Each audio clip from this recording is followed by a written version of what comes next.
Deus, moldado para servir a Deus. Estamos aqui numa série do livro Uma Vida com Propósito, livro de Rick Warren, pastor Rick Warren. Esse livro ele tem 40 capítulos e a proposta dele é você lê-lo em 40 dias.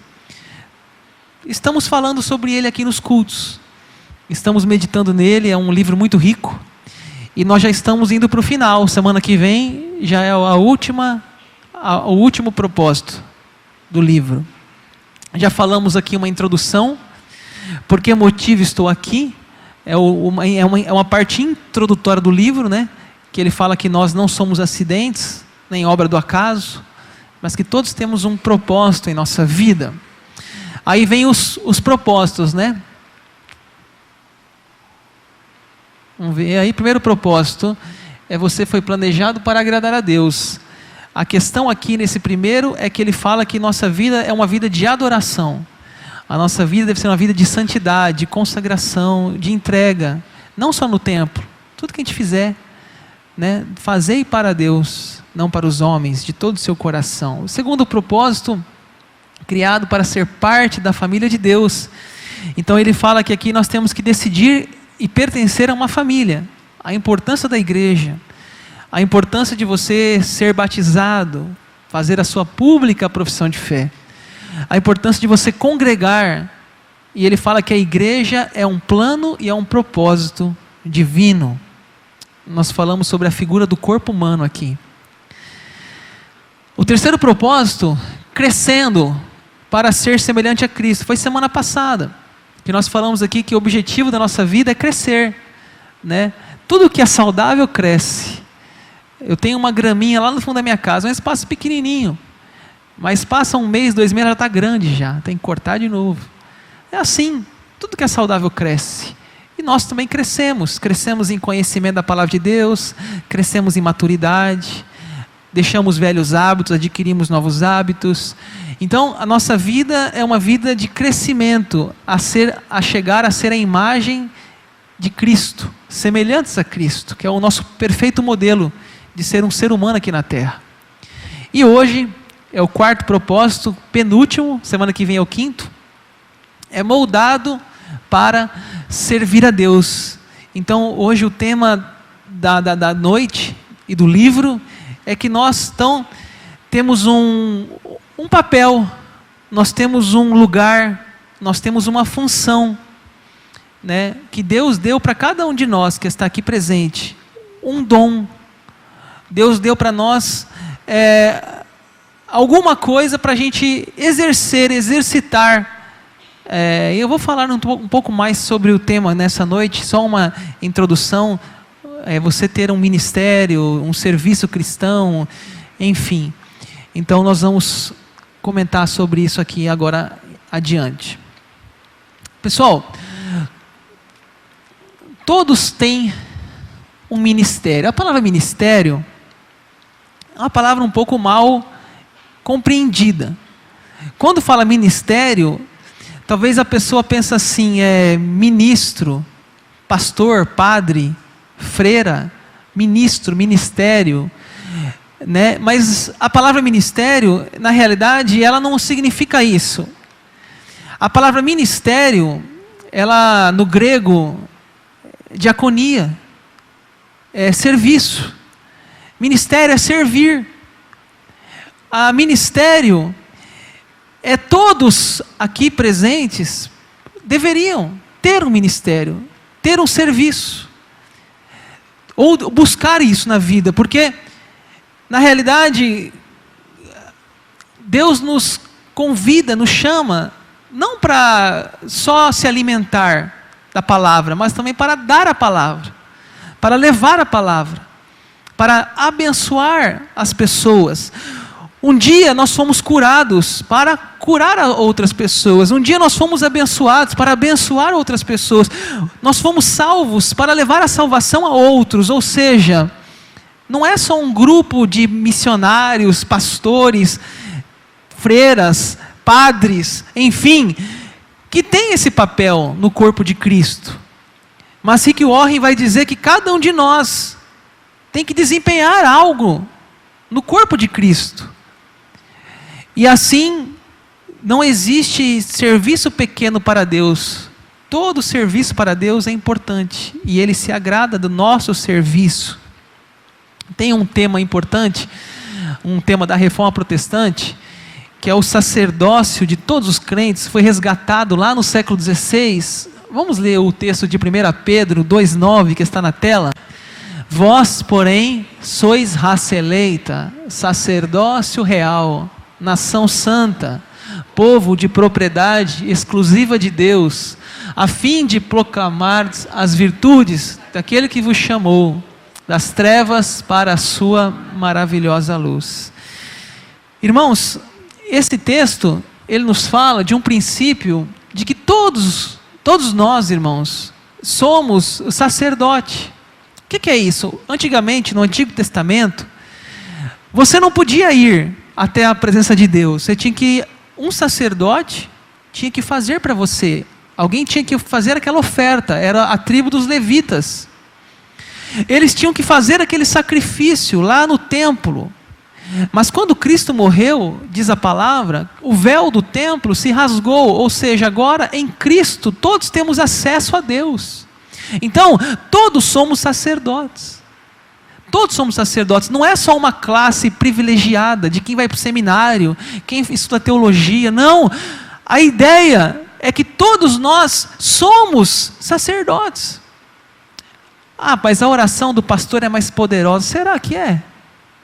Eu acho que não. Acho que toda oração é poderosa, desde que seja feita com fé. Então nós não entendemos que eu, pastor Daniel, sou melhor do que nenhum de vocês. Todos somos iguais. E todos cumprimos um papel no corpo de Cristo. Todos temos um dom. Ninguém é melhor do que ninguém, ninguém é pior do que ninguém. Como um corpo. Todos exercem a sua função. Cabeça é Cristo. Então você pode sim ser um sacerdote. Você pode servir a Cristo. Esse princípio do sacerdote... Olha, vou ler aqui um trecho aqui para você entender.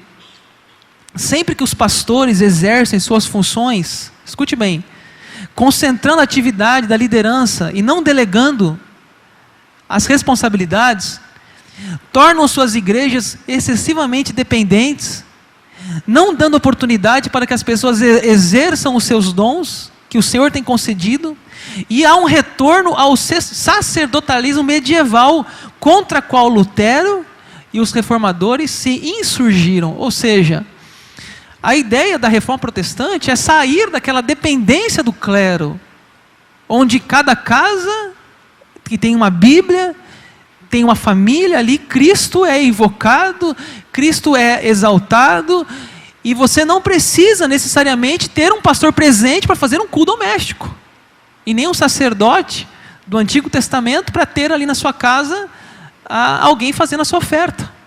A ideia é essa, que todos são capazes, que todos podem servir. Isso é muito importante, essa resgate da nossa função em Cristo.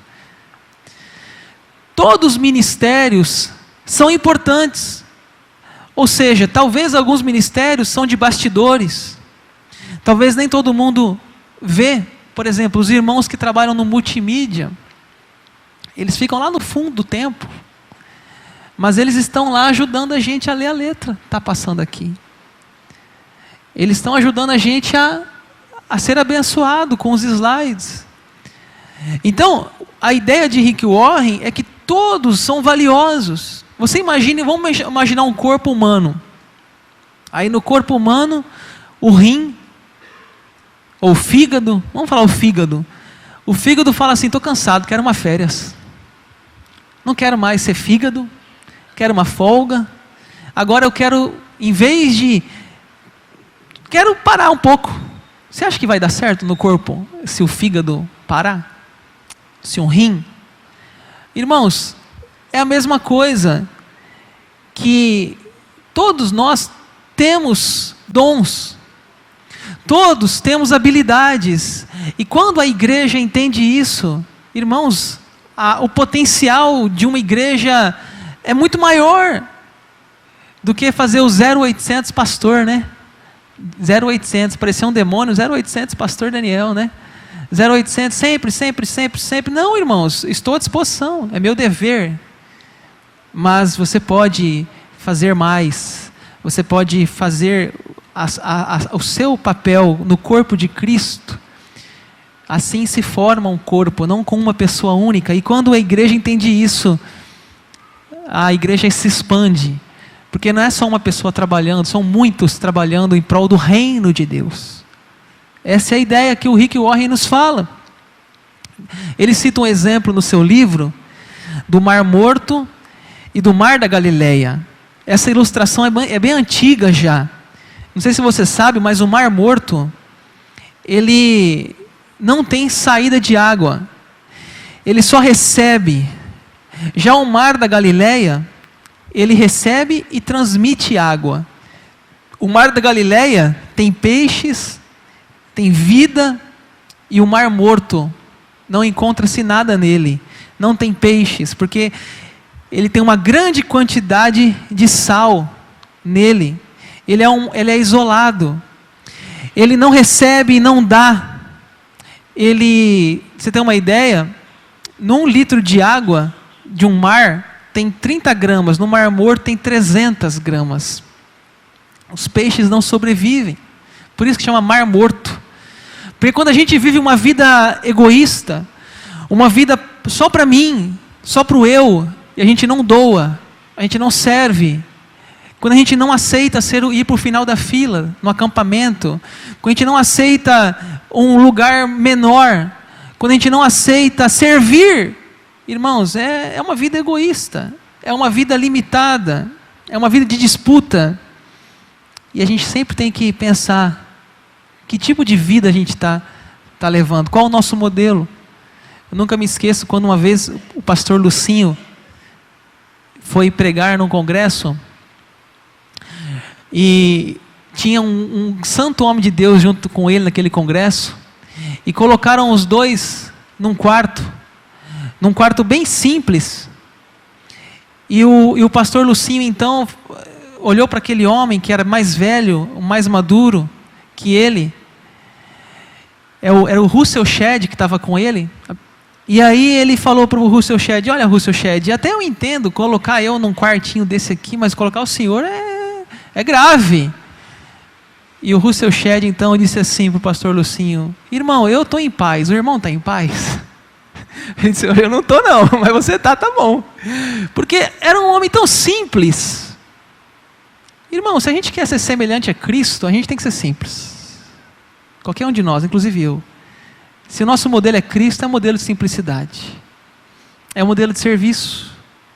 Não é modelo de status, nem modelo de ser servido, nem modelo de me sirvam. Não, é modelo de serviço. Quem olha para Cristo como seu modelo, é modelo de servir. Cada um tem um papel especial. A palavra moldado, né, eu citei aí no tema da mensagem, moldados para servir, da ideia daquele barro, sendo amassado, sendo moldado, sendo transformado. Lembra de Jeremias, quando o Senhor pede para ele, lá na casa do oleiro? Assim, irmãos, nossa vida tem que ser moldada, tirando o nosso egoísmo, tirando a nossa ganância, a nossa avareza, o nosso olhar, como diz, no próprio umbigo. E assim nós temos que ser moldados para o quê? Para servir.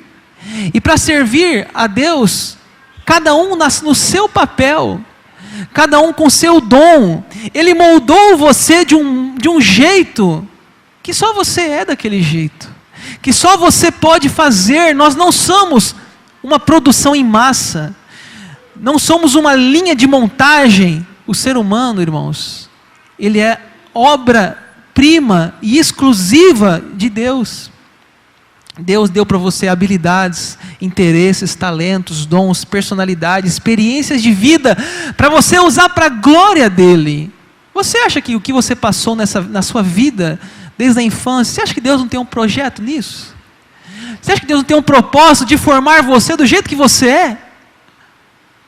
Das experiências, das vivências, inclusive das vivências negativas, para que você seja hoje essa pessoa que Deus tem um plano, um projeto em você. Você não precisa ser igual a ninguém. Tem muitos pastores, né, que querem pregar igual outros pastores, né? A gente vê às vezes isso muito na televisão. Você vê um pastor lá naquela tal televisão, parece o Edir Macedo, parece que eles copiam, até a mãozinha igual. Eu não sei que necessidade é essa de parecer tanto um com o outro. Então, irmãos, mas Deus não nos fez assim. Pastor Daniel é pastor Daniel. Vinha outro pastor aqui é outro. Ninguém é igual a ninguém. E você não é igual a ninguém. O seu ministério é você dar sua cara, você tem a sua característica, a sua personalidade. E através de você, Jesus continua pregando, curando, expulsando demônios, confortando, exortando, tocando as pessoas, o mundo, com a sua graça. Através de você. Da sua personalidade, da sua vida, o conjunto dos dons que Ele te deu. Quando a gente fala de dons, talvez surjam dúvidas. A diferença dos frutos do Espírito, o fruto, né? E os dons do Espírito. Irmãos, fruto do Espírito, eles todos devem ter, ou devem buscá-los, que é amor, alegria, paciência, domínio próprio, mansidão. Esses frutos, todos devem buscar esses frutos. Todos. Todos devem ter esse fruto. Não é assim, eu não quero alegria, eu não quero domínio próprio, eu não quero paciência. Não, todo mundo deve ter, deve crescer, foi da semana passada. Já os dons são diferentes, os dons são individuais e diversos. Talvez eu tenha um dom, você tenha outro, o irmão do seu lado outro, os frutos não, ou o fruto do Espírito é o mesmo para todos. Os dons são diversos. Na Bíblia, nós temos 5 listas de dons. Temos em Romanos 12, só escute. Romanos 12, profecia, ensinar, exortar, generosidade, liderança. Coríntios 12, a sabedoria, conhecimento, fé, milagres, discernimento de espírito, línguas, interpretação das línguas. Efésios 4, apóstolos, profetas, evangelistas, pastores, mestres, enfim. São várias listas na Bíblia de dons. E o dom é o seguinte: ninguém tem todos e ninguém não tem nenhum. Você tem algum dom.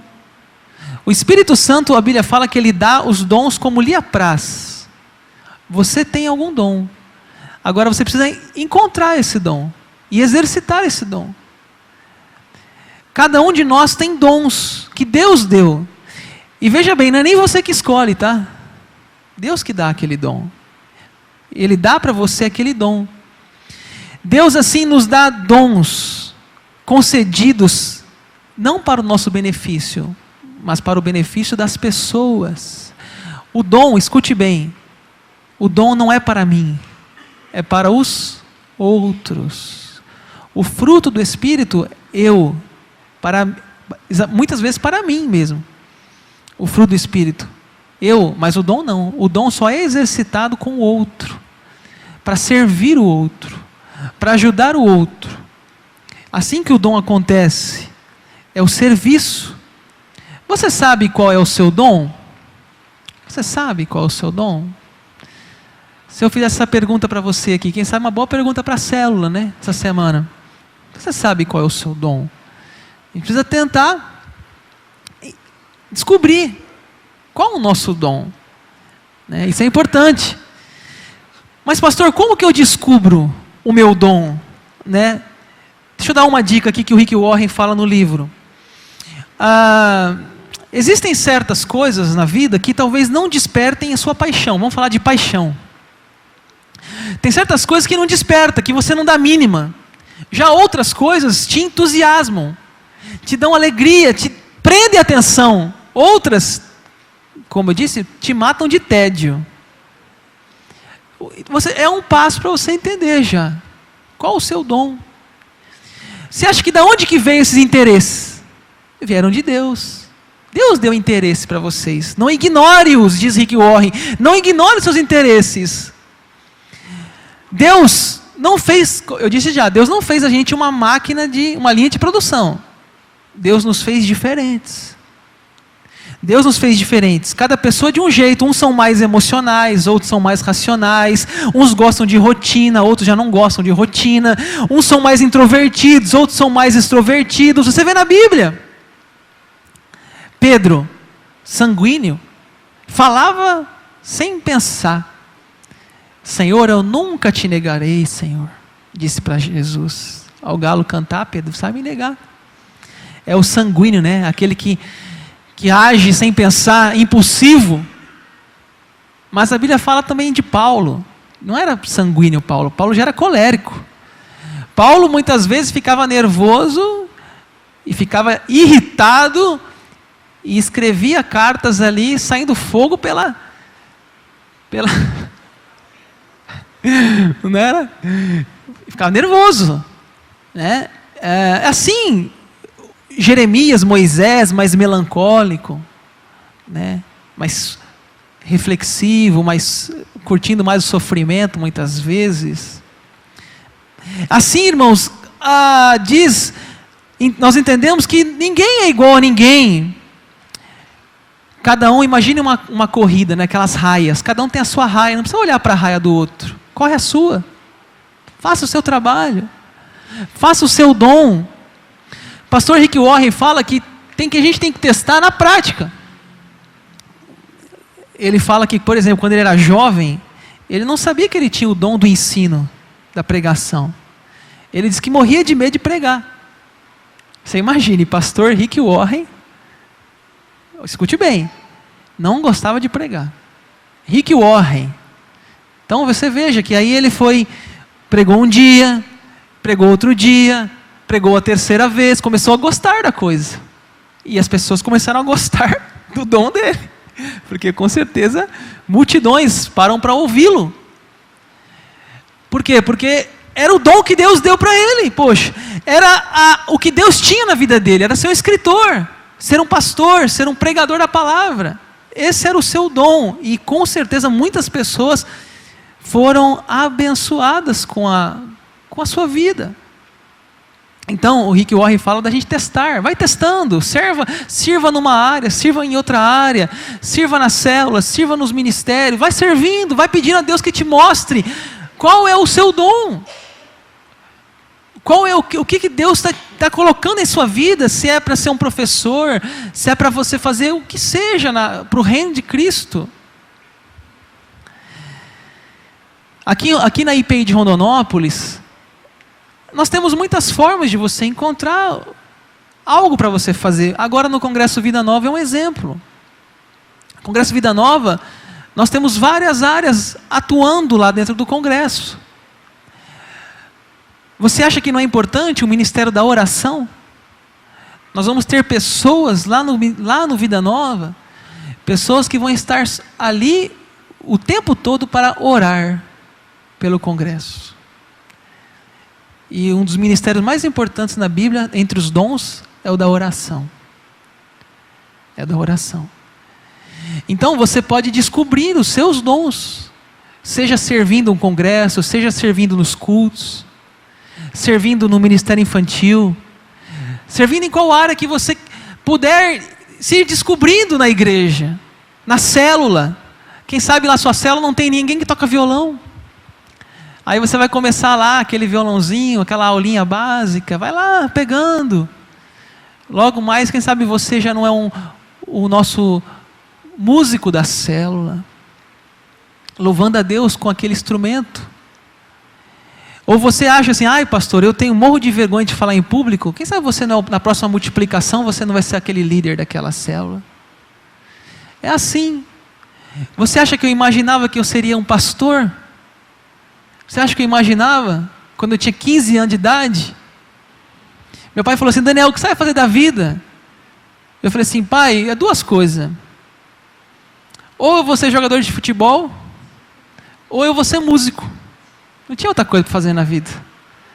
Porque a minha vida era a igreja, tocar violão e jogar bola. Aí ele... E você não... Eu vejo... E eu já era líder de célula com 15 anos.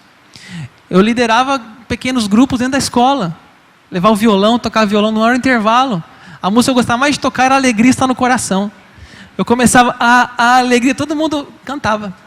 É interessante, a alegria está no coração, irmãos. É a música mais conhecida do Brasil, é essa música. Aí eu mandava lá, né? A alegria está no coração. A turma começava a chegar para cantar. Aí batia o sino, acabou já, era 10 minutos de intervalo. Eu estava fazendo alguma coisa para Deus. Então, eu comecei a me descobrir ali testando, praticando, liderando, preparando uma célula. E aí um dia então, eu completei 18 anos, tinha que decidir. Meu pai falou: Daniel, 18 anos, você vai fazer o que da vida, Daniel? Falei: pai, olha, eu até penso em ser pastor, mas eu acho que Deus não me chamou. Deus não me chamou. Eu não ouvi assim o Daniel. Eu nunca ouvi isso, pai. Eu não vi assim no céu, na nuvem, vá pregar. Eu nunca vi nada disso. Meu pai falou assim: Daniel, seu coração arde por Deus? Seu coração arde por Cristo? Você tem amor pelas pessoas? Pai, isso aí sobra. Você é chamado, você é vocacionado. 18 anos, gente, um guri. Mas eu estava na igreja, porque é na igreja que a gente descobre os dons. É na igreja que a gente descobre a vocação. É na igreja. É na vivência. É na experiência da célula, a gente descobre os líderes em potenciais, os auxiliares. É nos ministérios que a gente vai vendo o que Deus tem para nós. Como que você vai descobrir na sua casa? Sozinho, sem uma igreja. Então, você pode servir ao Senhor e começar a testar os seus dons aqui na igreja. Vai participando de alguns ministérios, vai se envolvendo. Irmãos, eu vou agora para a parte final da mensagem, mas alguns minutos eu encerro. A grandeza do servir. Tudo começa com servir, gente. Tudo começa com serviço. Se eu fosse ser pastor, pensando, irmãos, em remuneração financeira, pensando em ser rico, eu lembro até hoje meu avô, falei: vô, você é pastor. Meu avô falou assim: Daniel, não tem nada melhor para você fazer na vida, não? Irmão, se eu entrasse no ministério por causa de dinheiro, eu seria a pessoa mais frustrada do mundo, porque a pessoa que entra no ministério por causa de dinheiro já começa errado. A gente tem que fazer por serviço, por amor a Cristo. Servir, não importa em que área, não importa se é lavar um prato, se é lavar um banheiro, não importa se é varrer uma cozinha de uma igreja ou de um acampamento, é serviço, é ali que desperta-se os dons. Fica imaginando uma pessoa que está lá servindo. Ei, você pode fazer isso aqui? Faço. Aí ele vai descobrindo. Está precisando de alguém lá no multimídia? Eu fico. Vai descobrindo aquele dom, vai descobrindo os ministérios, a oração, enfim, a pregação, o ensino, tantos dons na Bíblia. Então, irmãos, tudo começa com serviço. Todos nós podemos empilhar cadeiras, todos nós podemos catar o lixo depois de um culto, todos nós podemos ser servos, simplesmente servos, um dos outros. Ali os dons são revelados. Sabia que um dos dons na Bíblia é o dom de você receber, de tratar bem, de acolher bem as pessoas? O dom de você receber na sua casa, a Bíblia fala disso. O dom de preparar até uma refeição para uma família carente. São tantos e diversos. A Bíblia diz isso. Olha o que diz o John Wesley, o seu lema. John Wesley, o lema dele era: faça todo o bem que puder, com todos os recursos que dispuser, de todas as formas que puder, em todos os lugares que puder, sempre que puder, todas as pessoas que puder, enquanto você puder. John Wesley dizia: sirva. O exemplo de Jesus, irmãos, o texto da nossa meditação de hoje, está nas suas mãos, na sua Bíblia. Vamos ler lá na tela, para todo mundo ler numa linguagem única. Levantou-se da ceia, tirou a vestimenta de cima e, tomando uma toalha, cingiu-se com ela. Depois deitou água na bacia e passou a lavar os pés aos discípulos e a enxugar-lhes com a toalha com que estava cingido. Olha o exemplo de Jesus, irmãos. Naquela época não tinha tênis, não tinha meia. As pessoas andavam de sandálias. E quando elas chegavam numa casa, antes de elas entrar na casa, elas lavavam os pés. E quem fazia isso era um escravo. Porque não ia entrar com o pé sujo, cheio de poeira, não tinha asfalto. Era terra. Então, eles, cobertos de poeira os pés, eles entravam antes de ir à mesa, eles tinham que lavar os pés. Sabe o que Jesus faz? Jesus pega o quê? Uma toalha, uma bacia. Jesus começa então a lavar os pés daqueles que ele era o líder, que deveria ser ao contrário. Eles deveriam lavar os pés de Jesus, mas não, Jesus lava os pés deles. Porque Jesus queria passar uma lição para aqueles homens. Como eu fiz, façam também. Vamos ler lá o versículo 12 a 15. Depois de lhes ter lavado os pés, tomou as vestes e, voltando à mesa, perguntou-lhes: compreendeis o que vos fiz? Vós me chamais o Mestre e o Senhor, e dizeis bem, porque eu o sou.